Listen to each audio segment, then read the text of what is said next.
couple of spins from March on this Sonic Obsession.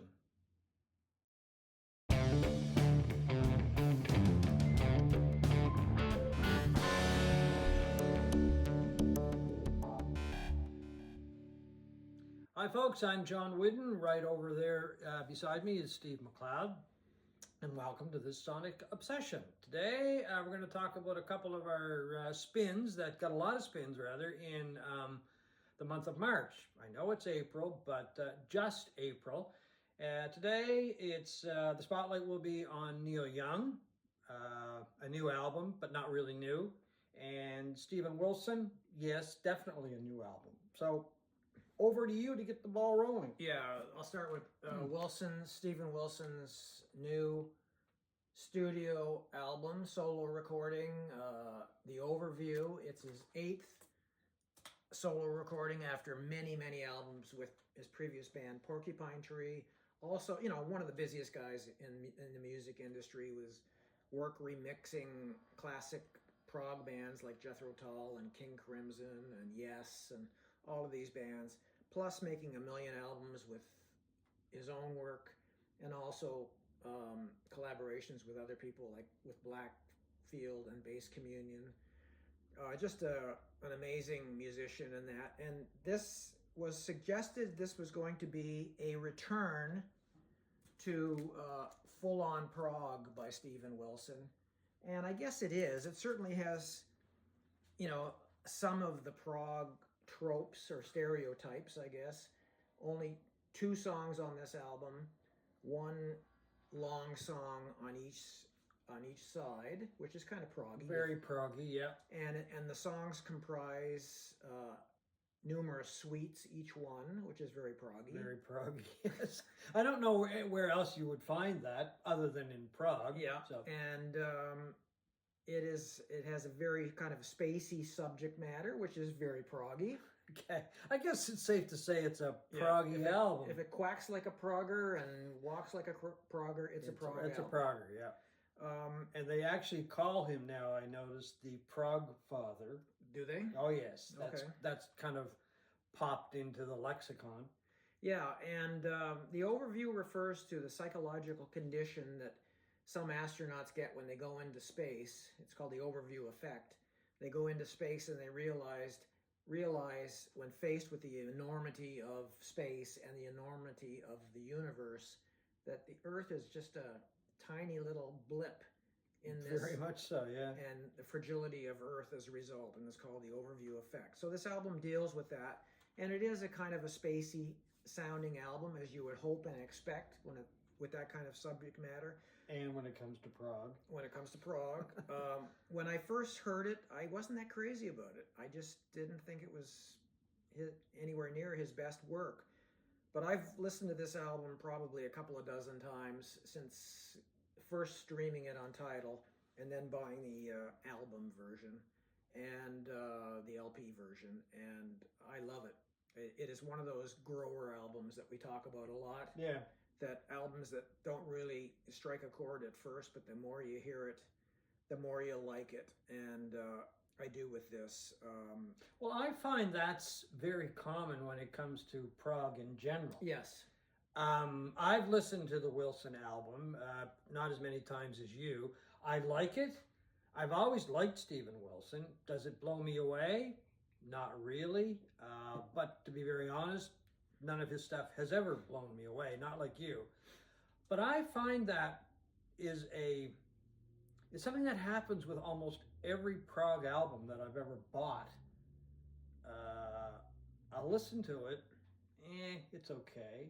And then the more I listen to it, and the more I listen to it, and depending on the circumstances, I will come to like it. Well, I think it's the nature. Not everything, yeah, of course. No. I think it's the nature of prog music. There's usually so much going on in there that it takes a while for the album's charms to open up to you and reveal themselves to you, and you get used to it, and you look forward to these little flourishes in the music that you grow to like over time. Anyway, they're 2 20-minute songs, Objects Outlive Us and The Overview, the title track.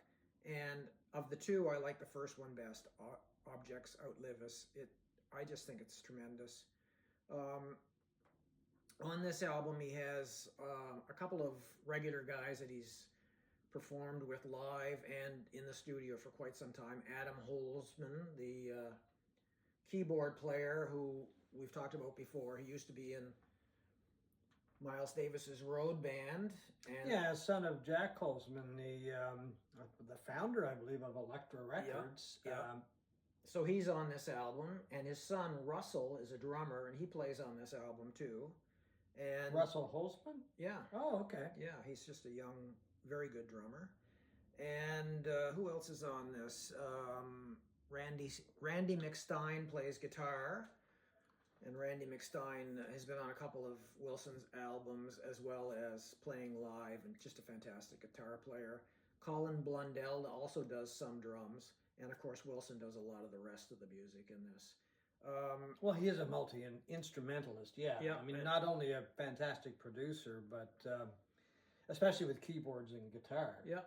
Yeah, just He an d- amazing musician. He too. downplays his own guitar playing all the time, but I think he's a wonderful guitar player. And is he as good as Guthrie Govan, who was in his band for a while? No, he's not, but nobody is. And but I just think it's a wonderful album, and it holds a welcome spot in my record collection with the Wilson Porcupine Tree albums that I know and love. So who do you prefer, or what do you prefer? Wilson solo or Porcupine Tree? And that's including the new album. I know who I prefer, but I'll fire it on I you. like them both. I mean, Porcupine Tree is more consistently steady in its sound. You know, as he moved sort of away from being a Porcupine or a Pink Floyd wannabe kind of thing, and Porcupine Tree developed its own sound. He was fairly consistent in that sound. His solo career has been more over the map. You know, he's done prog, he's done pop, he's done electronic kind of music. And this is more consistent with the sound of his solo work that I like, for sure. I like prog, and this is a welcome return to his more prog leanings, I think. Okay, yeah, I prefer Porcupine Tree. Well, I can't argue with that. Well, I've listened to more Porcupine Tree, Yeah, I so mean, that could be one of the reasons. I love them too, and what I love is how he mixes this great sort of classic rock melodicism of Porcupine Tree with these heavy metal flourishes, which I've grown to really like the heaviness of that music as well, the heavy riffs and that. I mean, I don't think you can go wrong either way. I think if you were looking to find out what Steven Wilson is all about, start off with Porcupine Tree albums like Fear of a Blank Planet and In Absentia. In Absentia is another good one. Dead Wing.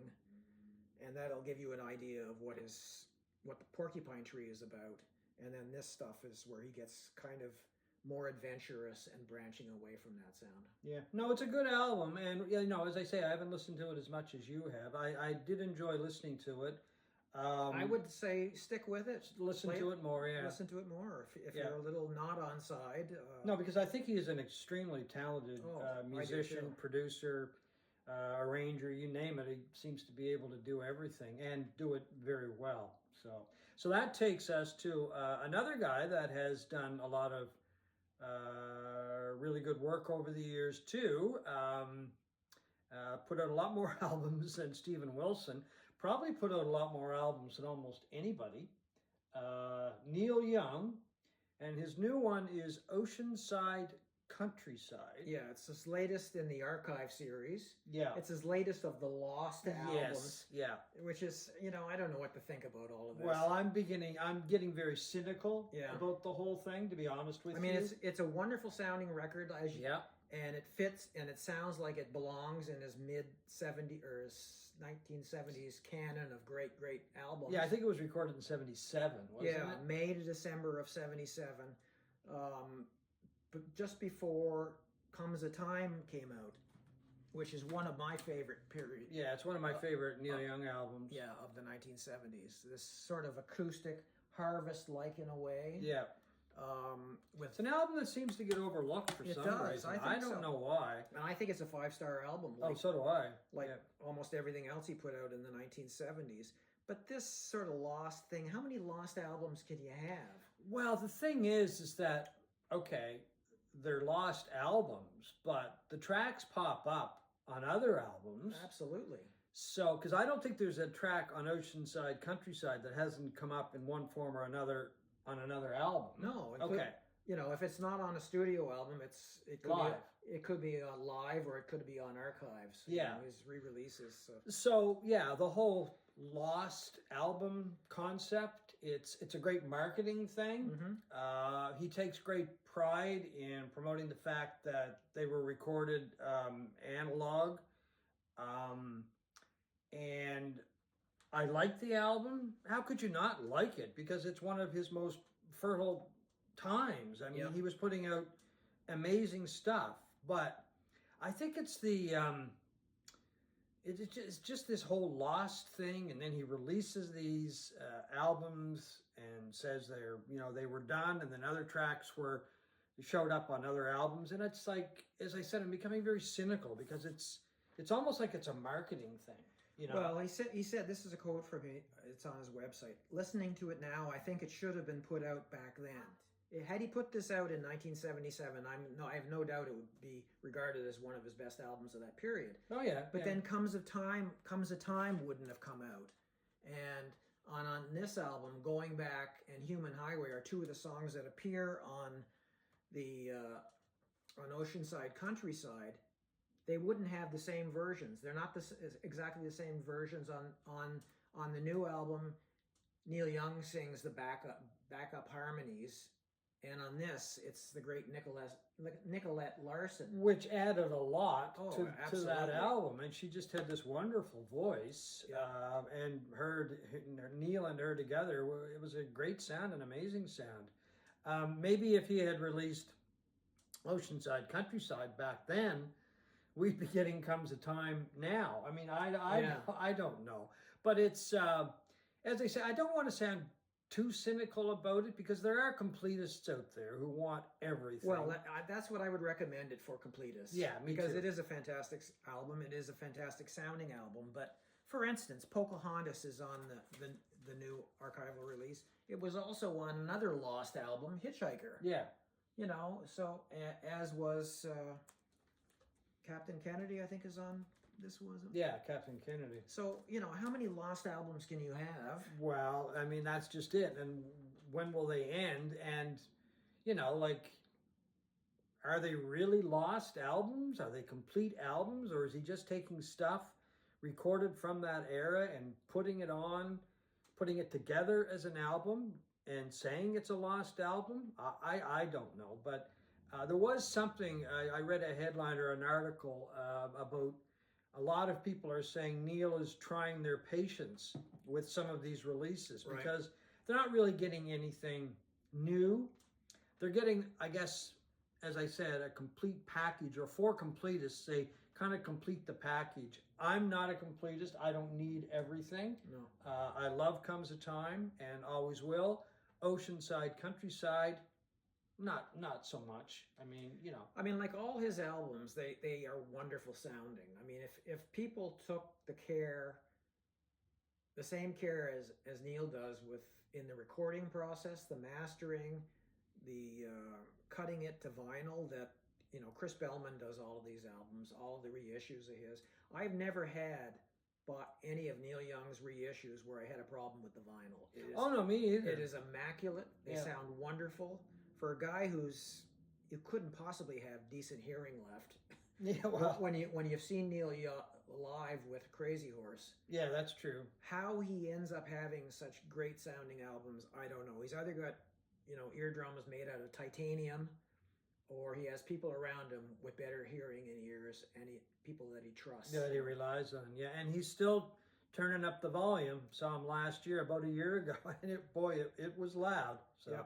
But anyway. But Oceanside Countryside, for Neil Young completists only, I would say. Yeah, and the title is because some of it was done in, I think it was Malibu, California, and some of it was done in Nashville. So you've got the Oceanside Countryside kind of thing. I don't even know if that was the original title or the title that he meant for this to be. Well, I haven't seen anything I think about the that. suggestion is, that's what it was. But anyway, So both And of interesting, but not essential. no, definitely not essential. So both of us really like the Stephen Wilson. Both of us like the new old Neil Young, but once again, we both think it's for completists. Makes a good listen, but I don't know. After one or two listens, that's probably all I'm going to give it. I don't know. Anyway, folks, thank you for watching. Let us know what you think of both of these albums, or what you've been listening to lately, let's say in the month of March or early April, and what you thought of our show and what you're looking forward to as far as that goes with the summer coming, because usually there's a pretty good bounty of releases that come. It's starting to heat up a bit. Yeah, so anyway, leave a comment or two about the albums, or what you're listening to, what you're looking forward to. And thanks for watching this Sonic Obsession.